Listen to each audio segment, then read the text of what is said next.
आसा मानगोनां जोंहा दिनै नोंथांमोन बेवहाय फैदों जोंनि आबादारि मावख'गिरियाव बा आबादारि मावख'आव जोंहा साननैनि हाबाफारिजों मैया 1 सेप्तेम्बर आरो दिनै 2 सेप्तेम्बर किसान मेला आबादारि मेल बेखौनो हारसायाव बुङो कृषक मेला लानाय जादोंमोन।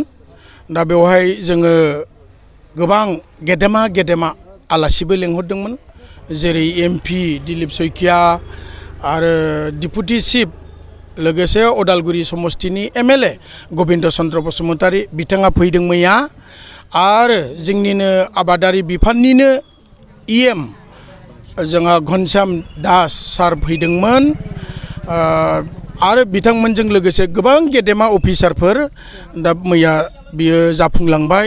आरो आबादारिफ्रा फ्राय 600सो फैदोंमोन, बाहागो लादों। जोङो ओंखामबो जाहोनो हादों, जाहोदों मोजाङैनो, आरो गेदेमा आलासिफोरखौबो ओंखाम जाहोदों। खोब गाजा गोमजा जादों। आरो बे मेलाखौ मानो लादों? बे मेलाखौ लानायाव गोबां रायजो राजाफ्रा अर्थात आबादारि बिथांमोनहा माने फिथाइ थाइदों होननानै जोङो आसा खालामदों, फिथाइ मोनगोन। मानो होनबा बेवहाय गेदेमा गोबां बुंथिगिरि आरो जोङो रिसर्स पार्सन हिसाबैबो लाबोदों।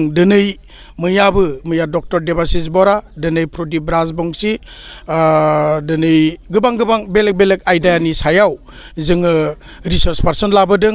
जेरै सेरिकालचारनि एसिस्टेन्ट डाइरेक्टर भानुलता मोसाहारि बिथांखौबो लाबोदों। बोरै एम्फौ फिनानै जोंनि आइजोफ्रा मुलाम्फा मोननो हायो। आरो प्रदीप राजबंशीया जेनेबा दाउ फिनाय, अमा फिनाय बेफोरनि सायाव बिबुंथि लाखिदों। बिथाङा डक्टरेट, बिथाङाबो बे अमा फिनानै दाउ फिनानै जोंनि मानसिफ्रा माबायदि मुलाम्फा मोननो हायो आबादारिफ्रा बे, आरो लोगोसे फार्मिं सिस्टेमाव मैया डक्टर देबाशिस बराया बिबुंथि लाखिदों। लोगोसे ना फिनानै फुख्रि जावनानै ना फिनानै माबायदि जोंनि आबादारिफ्रा मुलाम्फा मोननो हायो बिनि सायाव जोंहा फिसारि डिपार्टमेन्टनिबो फैदों।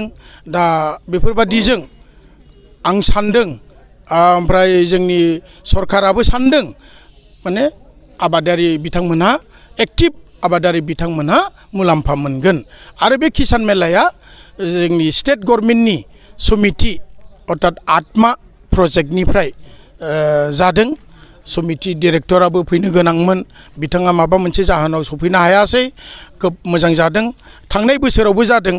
थांनाय बोसोराव 3-4 सेप्तेम्बराव बे किसान मेला जादोंमोन। देग्लाय नै सेप्तेम्बरनि 1-2 खालार खालि जों खालामफुंनो हाबाय। गोजोननाय मोनदों।